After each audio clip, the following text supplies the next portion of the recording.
The sound of a desperate voice echoes through the static of a 911 recording. A boy gasping for air. Words trembling short, fading. I'm trapped inside my van. Send help, please. It was April 10th, 2018, a mild spring afternoon in Cincinnati, Ohio. 16-year-old Kyle Plush, a high school sophomore athlete and tech-savvy student, had just finished school and walked toward the family's gold Honda Odyssey. It was supposed to be a normal day. Homework, tennis practice, dinner with family. Nothing out of the ordinary. But that ordinary moment would unravel into one of the most haunting dispatch failures in modern American history. The first 911 call came in at 3:14 p.m. The operator on duty was Amber Smith, a seasoned dispatcher with years of experience in the city's emergency communications center. On the other end of the line, Kyle's voice was strained but clear. He explained he was trapped inside his minivan, specifically in the third-row seat, crushed between the seat and the back hatch. He couldn't breathe. He begged for help. "Help me. I'm in my van. I can't hear you. I'm going to die here." The line crackled.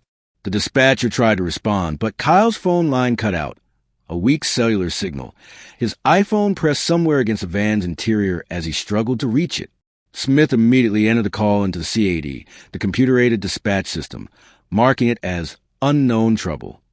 Officers were sent to the location Kyle had described. 7 Hills School, upper parking lot. Within minutes, 2 Cincinnati police officers, Edsel Osborne and Brian Brazil, arrived. They patrolled the lot, scanning each vehicle. No signs of distress. No screaming. No movement. They found nothing. And after a few minutes, they left the search was marked unfounded. But Kyle wasn't gone. He was alive, trapped in the back of his van, slowly losing air, every breath growing shorter. He had gone into the car to retrieve his tennis gear. At some point, as he leaned over the third-row bench seat, the folding mechanism had flipped backward, pinning his chest against the rear hatch with a force so strong he could barely expand his lungs. It was a freak accident, the kind no one could imagine, but it was survivable if help came fast enough. And Kyle tried everything he could. Unable to move, he used Siri voice activation to dial 911 again. The second call connected at 3:35 p.m. This time, the dispatcher was Stephanie McGee. Her voice was calm, procedural, standard tone. But on the recording, Kyle's words are desperate, muffled, fading in and out. This is not a joke. "I am trapped inside my gold Honda Odyssey van in the parking lot of 7 Hills. Send help." His breathing was labored. The strain in his voice told the story. Oxygen running out. McGee attempted to locate the call, but couldn't confirm his coordinates. The cell signal bounced between towers, the curse of modern 911 systems, where wireless calls often arrive without precise GPS data. Kyle repeated that he was at his school, but by the time she dispatched the call, confusion had set in. The system automatically labeled it a priority call, but no units were directly assigned. Somewhere in the tangle of communication, between screens, radios, and seconds ticking by, Kyle's words, his final pleas, were swallowed by procedure. By 5:30 p.m., Kyle's father, Ron Plush, began to worry. His son hadn't returned home. He called Kyle's phone. No answer. He tried again. Still nothing. Minutes later, he logged in to find my iPhone. The blue appeared near the 7 Hills parking lot. Ron drove straight there. When he arrived, he saw the family's gold Odyssey. The doors were locked, the windows tinted. He approached, looked inside, and froze. There, in the back of the van, he saw his son. The horror was immediate and incomprehensible. Kyle was unresponsive, his body pinned tightly between the seat and the floor. The position was consistent with asphyxia. The chest cavity compressed so tightly, air couldn't fill the lungs. Police and paramedics rushed to the scene, but it was too late. At 6:54 p.m., 16-year-old Kyle Plush was pronounced dead. He had been trapped for nearly 6 hours. And during that time, he had called for help twice. The story broke that night. Headlines spread across local news. Teen dies after calling 911 twice. Officers never found him. To the public, it sounded impossible. How could a boy make 2 emergency calls from his own school parking lot and still die before anyone found him? For investigators, the question became a haunting one. Was this a tragedy of technology or human error? As details emerged, so did outrage. The Cincinnati Police Department launched an internal investigation into the response chain. The Hamilton County Prosecutor's Office reviewed whether negligence played a role, and the public demanded answers. At the center of it all were 2 dispatchers, 1 call center supervisor, and 2 patrol officers, each piece of a system that had failed. What investigators uncovered over the next several weeks would expose a fragile infrastructure, one where outdated technology, communication gaps, and procedural fatigue collided in the worst possible way. It wasn't one person's failure. It was everyone's. And the truth would unravel piece by piece. The tragedy of Kyle Plush was not only that he died trying to save himself, but that every clue he gave should have led rescuers straight to him. He named the color of his car. He said the make and model, a gold Honda Odyssey. He said he was at Seven Hills School. All of it was correct, but the system designed to protect him didn't know how to listen. As investigators would later say, this was not a mystery that couldn't be solved. This was a call that wasn't heard. And it began a reckoning, not just for Cincinnati, but for every 911 center in America. When news of Kyle Plush's death reached Cincinnati that night, the shock rippled far beyond local headlines. City officials called it unthinkable. The mayor called it unacceptable. But for the people who answer emergency calls every day, it was a nightmare they feared could one day happen. A moment when procedure meets tragedy and loses. By dawn, the Cincinnati Emergency Communications Center, known as the CC, had become the center of an investigation. Every 911 call in the city is recorded, time-stamped, and logged into a system designed to track response time, dispatcher notes, and unit assignments. Within hours, investigators replayed the 2 calls from Kyle's iPhone. The first call at 3:14 p.m. lasted 2 minutes and 28 seconds. His voice was faint, shaking, sometimes hard to understand, but his words were there. Honda Odyssey, Seven Hills, send help. The dispatcher, Amber Smith, entered it correctly as unknown trouble at Seven Hills Upper Lot. She followed training. Issue a broadcast. Note the call. Wait for officer confirmation. What the audit revealed, however, was that no GPS ping had attached to Kyle's call. The city system was still dependent on Phase 1 cellular data, which only provided the nearest tower, not an exact location. To the dispatcher screen, the call came from somewhere within a half-mile radius. That half-mile contained dozens of vehicles, streets, and parking areas. The second 911 call, placed 21 minutes later, was the one that broke investigators' composure. This time, Kyle's breathing was ragged. His words were clearer, more deliberate, as though he was trying to overcome panic by giving directions. Gold Honda Odyssey, Seven Hills, send help. I'm not joking. Dispatchers later described the call as chilling. It was the sound of someone trying to stay calm while dying. The operator, Stephanie McGee, entered the information but never heard Kyle's final sentence. She asked standard verification questions. Where you located? Can you give me your cross street? Unaware that his responses were muffled by the pressure on his lungs. When the line disconnected, she waited for callback protocol to trigger. But Kyle's phone, wedged against the seat, could no longer answer. The computer system recorded the call as open line. Caller unable to communicate. No new unit was dispatched. No urgency flag was attached. And the boy kept waiting. Meanwhile, officers Brazil and Osborne had completed their initial sweep of the lot from the first call. Dashcam footage later showed them driving slowly between rows of parked cars, headlights flashing off windshields. They were in the right location, just a few hundred feet from the van where Kyle lay trapped. But their body cams showed no sign they ever left their vehicle. They reported no sound, no movement. Then they marked the call cleared unfounded. At 3:26 p.m., they drove away. What neither they nor dispatchers realized was that the boy they were looking for was still alive, still calling out, just a few cars away. When the city released preliminary findings days later, one flaw stood out. Cincinnati's next-generation 911 system, the upgrade that would have shown dispatchers an exact GPS location from a mobile device, had been delayed for budget reasons. Implementation was scheduled, ironically, for late 2018. Until then, operators had to rely on what they heard. And in Kyle's case, what they heard was barely audible through static, panic, and the echo of his own fading breath. The failure wasn't malicious. It was procedural. But in emergencies, procedure can kill. By April 12th, national outlets had picked up the story. CNN, NBC, and the Washington Post ran variations of the same headline. Teen dies after 2 911 calls go unanswered. Social media erupted. Parents across the country demanded to know how a modern U.S. city could lose a child in broad daylight after 2 direct cries for help. City Hall was inundated with calls. The mayor ordered a full review of the Emergency Communications Center, and Police Chief Elliot Isaac held a press conference. Standing before reporters, he said, his tone heavy, "This was a tragic series of events. There is no excuse. We failed this young man, and we will find out why." He promised transparency. He promised reform.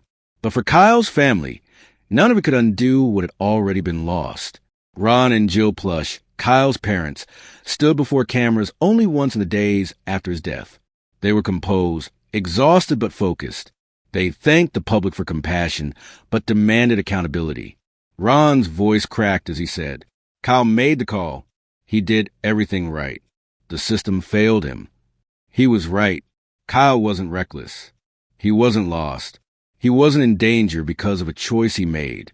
He was in danger because the technology and people meant to protect him weren't aligned." That quote would later appear on protest signs, news tickers, and memorial vigils across the city. It became a rallying cry, not for revenge, but for reform. Within weeks, Cincinnati appointed an independent review board. Its task: to reconstruct every second between 3 o'clock and 7 p.m. on April 10th. The findings were devastating. Call 1. Received 3:14 p.m. Officers dispatched at 3:17 p.m. Left at 3:26 p.m. Call 2. Received 3:35 p.m. Logged as open line. No patrol assigned. Family discovery, 6:54 p.m. The window between Kyle's final call and his father's discovery, 3 hours and 19 minutes. The board determined that at least 2 points of intervention could have saved him. If officers had exited their vehicle during the first search, or if the second call had been escalated to rescue priority. Both were missed. The conclusion was blunt. Had responders been able to locate Kyle Plush sooner, his death may have been preventable. Public anger soon turned toward the 2 911 operators. Amber Smith was placed on administrative leave. Stephanie McGee was reassigned. Smith later testified that her console had briefly frozen, delaying the update she attempted to send to officers. She also cited understaffing. On that afternoon, only 6 dispatchers were on duty, covering the entire city. McGee, the second dispatcher, maintained that she followed protocol to the letter. Without an updated GPS ping or clear confirmation of the location, she couldn't physically dispatch a rescue unit. Neither woman acted with intent, but their system left no margin for error. For weeks after, the ECC Center carried a silence unlike any before. Dispatchers described feeling haunted, afraid to miss a word, terrified of another call like Kyle's. Supervisors brought in counselors. Posters appeared on walls. Listen for what's not being said. But morale remained broken. The tragedy had exposed what every 911 worker fears most, that a life can end on the other side of the line while they're still following the rules. Across America, emergency centers operate on similar technology. Analog lines upgraded slowly, budgets stretched thin, staff turnover high. Cincinnati's failure was a symptom, not an anomaly. By summer 2018, the Federal Communications Commission, FCC, had already been pushing for advanced location services for all wireless 911 calls. Kyle's death added urgency to that movement. His name began to appear in policy discussions, cited as an example of what outdated infrastructure costs in human terms. In one hearing, a senator read from the 911 transcript aloud. The chamber fell silent. Then he said simply, This boy could have been saved. The coroner's office released its findings at July. The cause of death, asphyxia due to chest compression. Manner, accidental. The report detailed how the seat's rear fold mechanism had flipped, trapping Kyle's torso against the floor. His upper body was pinned at an angle that restricted breathing. There were no drugs, no trauma beyond compression. He had died slowly, conscious of much of it, while air left his lungs in short, shallow gasps. The coroner concluded he could have survived for some time, possibly up to an hour after the second call. That fact would haunt investigators forever. Cincinnati held a public vigil in May 2018. Hundreds gathered at Seven Hills School, candles flickering across the lot where the van had once been parked. Students held signs reading, "For Kyle." Teachers described him as bright, kind, endlessly curious. The story reached national morning shows, talk programs, and podcasts. People were drawn to the contradiction. A world of smartphones and smart cars, yet a system that couldn't locate a dying teenager. Behind closed doors, city officials prepared reforms. They upgraded software, retrained operators, and installed new GPS-enabled dispatch systems. But the Plush family wasn't waiting for promises. They began a campaign publicly, not against individuals, but for a simple truth: every call deserves to be found. Their advocacy would soon turn into law. But before that moment of change, the case had to survive one more trial. A trial not in court, but in public conscience. The weeks following Kyle Plush's death were not quiet. They were filled with meetings, statements, and promises. But beneath the formal words and technical explanations, one simple truth pulsed through the city. A system meant to save lives had failed to save a boy who did everything right. And that realization demanded change. At Cincinnati's Emergency Communications Center, the atmosphere was tense. Supervisors reviewed shift logs, training manuals, and call procedures. Operators replayed their own calls, afraid of missing something, afraid of becoming the next headline. City officials held emergency briefings. Mayor John Cranley addressed the press bluntly. "We owe it to Kyle and to every resident of the city to make sure nothing like this ever happens again." Behind him stood Police Chief Elliot Isaac, the fire department's chief, and members of the city council. All were under pressure, from the media, from the public, and from their own conscience. The mayor ordered an independent third-party investigation led by two experts: Richard Beal, former Dayton police chief, and Michael Trimew, a veteran emergency communications specialist. Their mission: uncover every structural, procedural, and human factor that led to Kyle's death. The report, released in late July 2018, was over 150 pages long. It outlined a chain of failures so intertwined that no single person could carry full blame. Instead, it described a perfect storm of weaknesses. The investigators found dispatch software that froze intermittently, a lack of automatic location pinpointing for cell calls, communication gaps between police and dispatch, understaffing that forced operators to juggle multiple emergencies simultaneously. And then came the most damning sentence in the entire document. The system, as it existed on April 10th, 2018, was not capable of ensuring a timely rescue for callers in distress. That line became the cornerstone of every reform that followed. As the investigation concluded, the city took administrative action. Amber Smith, the first dispatcher, was suspended for 8 days without pay for procedural failures. Stephanie McGee, who took the second call, received additional training but was not disciplined. Investigators concluded she had followed policy as written. But the Plush family wasn't seeking punishment. They were seeking change. Ron and Jill Plush began attending every city hearing, every committee session, every reform meeting. Their presence became a silent force, a reminder that this wasn't about bureaucracy. It was about a boy who could have been saved. At one hearing, Jill spoke softly but firmly. Kyle believed help would come. He believed in this system. We can't let another child believe in vain. The room was silent for a long time after she spoke. By the fall of 2018, Cincinnati began implementing sweeping changes. They called it the Plush Reform Plan.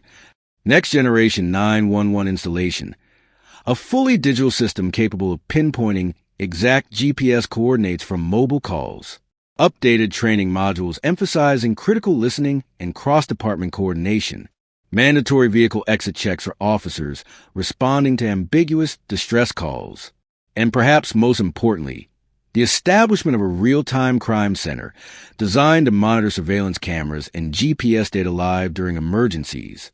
These changes were funded through emergency grants and a citywide reallocation of budget priorities. For once, bureaucracy moved with urgency because every meeting, every upgrade carried Kyle's name. Still, the public wanted answers. Local news outlets aired full segments dissecting the timeline of failure. Talk shows debated whether technology or training was to blame. Letters poured into City Hall, some angry, some heartbroken, all demanding justice. One letter, later read aloud in council chambers, came from a retired 911 dispatcher in another state. It read, "We are trained to be calm, to follow protocol. But protocol means nothing when a life is slipping away and the system keeps you blind. Give these operators the tools they need." It struck a chord, because that was the essence of the Plush tragedy, not human cruelty, but human limitation. Good people, trying to do their jobs, trapped inside an outdated system. While the city worked on reforms, the Plush family turned their grief into a national movement. They founded the Kyle Plush Answer Call Foundation, a nonprofit dedicated to improving emergency response systems and supporting 911 operators with better technology and mental health resources. Their slogan was simple and powerful: be the voice that answers. Through the foundation, they began lobbying state and federal agencies for modernization of 911 infrastructure. They met with lawmakers, participated in safety conferences, and collaborated with the National Emergency Number Association, NENA. Their message was never bitter. It was focused, disciplined, and deeply human. As Jill Plush said in one interview, "We don't want revenge. We want results." As months passed, the case began appearing in textbooks and public safety training videos. Documentaries and podcasts analyzed the timeline, breaking it down frame by frame. In one particularly haunting sequence of a training module, Kyle's 911 call is played for new recruits. His trembling voice echoes through the classroom, and for a moment, everyone falls silent. One instructor says, "This is why we train harder. This is why we listen closer." It wasn't meant to shock.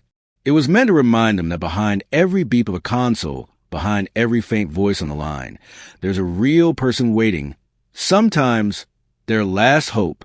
By 2019, Kyle's name had reached Congress. The Ray-Bounds Act and Kerry's Law were already pushing for better emergency call routing, but now his story gave urgency to another effort: improving mobile 911 location accuracy. The Federal Communications Commission, FCC, cited the Plush case in hearings on location standards, calling it a defining example of why modernized technology is not optional. As a result, new rules were enacted requiring carriers to provide more precise vertical and horizontal location data for all wireless 911 calls in the U.S. In effect, Kyle's death changed how America answers emergencies. But for the Plush family, reform was a double-edged sword. Every time a new system was installed, every time a law was signed, they were reminded why it had to happen. At one press event in 2020, when asked how they continued to do the work, Ron Plush paused for a long moment before answering. "You don't get over it. You learn to carry it. And if carrying it means helping someone else live, then that's what we'll do." Their words carried weight, not from authority, but from loss. 2 years later, the Emergency Communications Center in Cincinnati looked different. New software, upgraded maps, real-time tracking, and a wall of monitors displaying live data from across the city. Dispatchers received new training on distress caller patterns, recognizing when someone's words are faint or disoriented. Supervisors held drills titled the Plush Scenario. It wasn't just a case study. It was a memorial, a way to make sure every operator who sat in that chair knew that missing one faint word could mean a life. Officer Edward Brazil, one of the two who searched the parking lot that day, later reflected on the incident in a statement to internal investigators. He said quietly, "We were there. We were so close. If I had just gotten out, I think about that every day. It wasn't guilt that destroyed him. It was hindsight, the unbearable knowledge that a few more steps could have changed everything. And yet, that same thought has driven countless other officers to check twice, walk farther, and never assume a scene is clear without looking inside. Tragedies like Kyle's reveal something about human systems, that they're only as strong as their weakest link. Technology, training, and intuition must all align in seconds. When even one fails, the result can be irreversible. In that sense, Kyle's story isn't just about one city or one family. It's about the fragile intersection of human need and institutional delay, and how progress often begins in the shadow of loss. Years later, at the Seven Hills School, a small memorial garden was built near the lot where Kyle's van once stood. Students walked past it every morning, a quiet place of reflection, marked by a single plaque that reads, "In memory of Kyle Plush, may every call be heard." The garden isn't about tragedy. It's about transformation, the idea that even in death, one voice can reshape an entire system. Because in the end, Kyle did something extraordinary. He believed help would come, and though it came too late for him, his voice ensured it will come faster for countless others. That is his legacy. And that is the hidden truth behind one of America's most haunting 911 calls. When the sirens fade and the headlines move on, what remains is a quiet echo of a name, whispered in classrooms, in dispatch centers, in city offices trying to make sure it never happens again. For Cincinnati, that name is Kyle Plush. And though the tragedy ended years ago, the story of what came next continues to shape how America listens when someone calls for help. The Cincinnati of today is not the same city it was in 2018. Its 911 center no longer runs on outdated analog systems. Every operator's screen now flashes precise location data, real-time GPS coordinates, and, if the caller's phone allows it, an elevation level, letting responders know if someone is trapped in a car, a building, or an underground space. Each of those changes bears Kyle's invisible signature. In City Hall, the Plush family remains a symbol of advocacy through grief. Ron and Jill's attendance at council sessions became a ritual, not to protest, but to ensure accountability endured longer than the news cycle. Their message has always been consistent. This is not about blame. It's about making sure the next child who calls for help is heard. After Kyle's story made national headlines, emergency centers across the country began reviewing their own systems. Major cities like Chicago, Dallas, and Seattle conducted audits of their 911 response times and software infrastructure. The results were eye-opening. Many discovered the same vulnerabilities that had failed Kyle.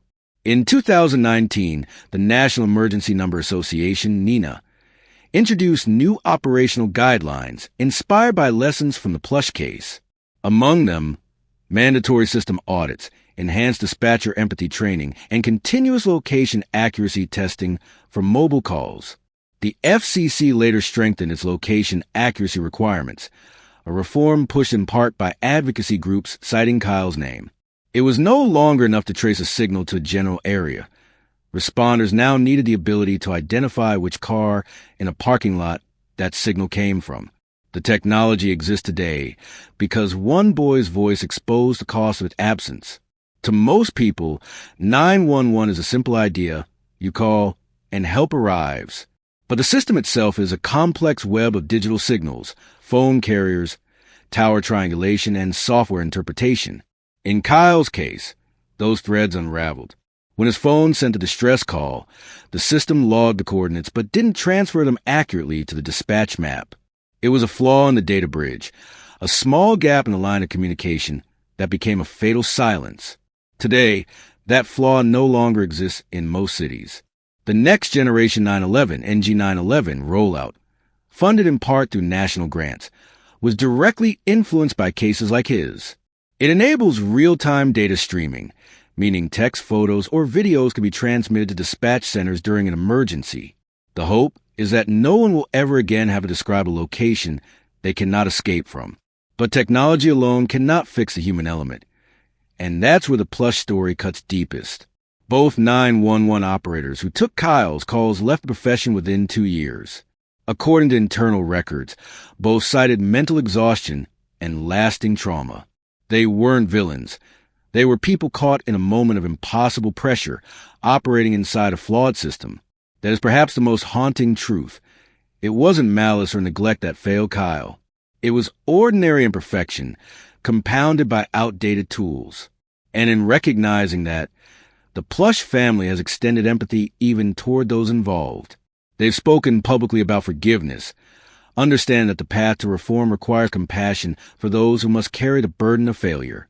In one interview marking the 5th anniversary of Kyle's death, Jill Plush stood in front of a memorial at Seven Hills School.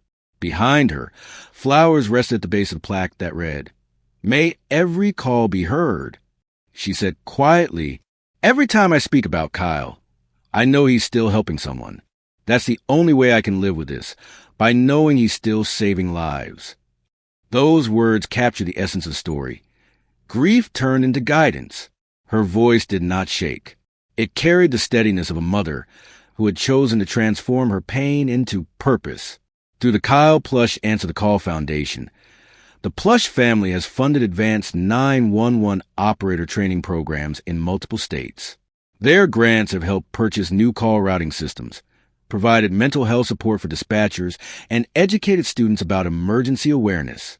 Each program begins with short film, a respectful, factual retelling of Kyle's final hours. It's not designed to shock, it's designed to remind. At one training session, a dispatcher who'd been on the job for over a decade said, after watching it, "You don't forget that voice. It makes you listen harder to every whisper, every background noise. Because now, I know what a life sounds like when it's running out of time." That, more than any reform, is the true measure of Kyle's legacy. Though no one was criminally charged in the case, it remains open in spirit, referenced in every internal review when technology or training is tested. The Plush case became a standard in emergency communication ethics, cited in conferences, workshops, and federal safety hearings. It's known not just as a failure, but as a turning point. The phrase, "the Kyle Plush incident," appears in dozens of procedural manuals, not as a headline, but as a principle. To double-check, to verify, to never assume silence means safety. At the Cincinnati Emergency Communications Center, a single wall-mounted plaque bears his name. It reads, "For Kyle, whose voice reminds us to always listen." Beneath it, dispatchers start their shifts every day, staring at screens filled with blinking lights and endless calls for help. Most will never know the full story, but they know the lesson. If a voice calls twice, if something sounds faint or strange, you stop, you listen, and you answer. Media outlets have revisited Kyle's story repeatedly in documentaries, investigative reports, and case studies. Each time, new audiences learn not only what happened, but how close it came to being prevented. The case has become a cornerstone in journalism courses about accountability, technology, and the ethics of public safety reporting. Because it's not just a local story, it's a universal one. It's about the fragility of systems we trust without question, and the human cost when they fail. On the 6th anniversary of his death, the Plush family held a small candlelight gathering. Friends, classmates, and community members stood together in silence. No speeches, no cameras, just quiet remembrance. As the candles flickered, Ron Plush placed one beneath the memorial sign and whispered something only he could hear. It wasn't goodbye, it was a continuation, because the story of Kyle Plush doesn't end in that van. It continues in every call that reaches a voice in time. In the end, Kyle's story forces a simple question. How many tragedies are prevented when one system works the way it should? There's no perfect safety net, no flawless system. But every upgrade, every training, every law written with his name in mind, moves us closer to a world where fewer calls go unanswered. His voice still echoes, not through fear, but through progress. It reminds us that behind every 911 signal, there's a life, a family, a story that deserves to be heard. And so, even in silence, Kyle Plush is still calling. And this time, the world is listening.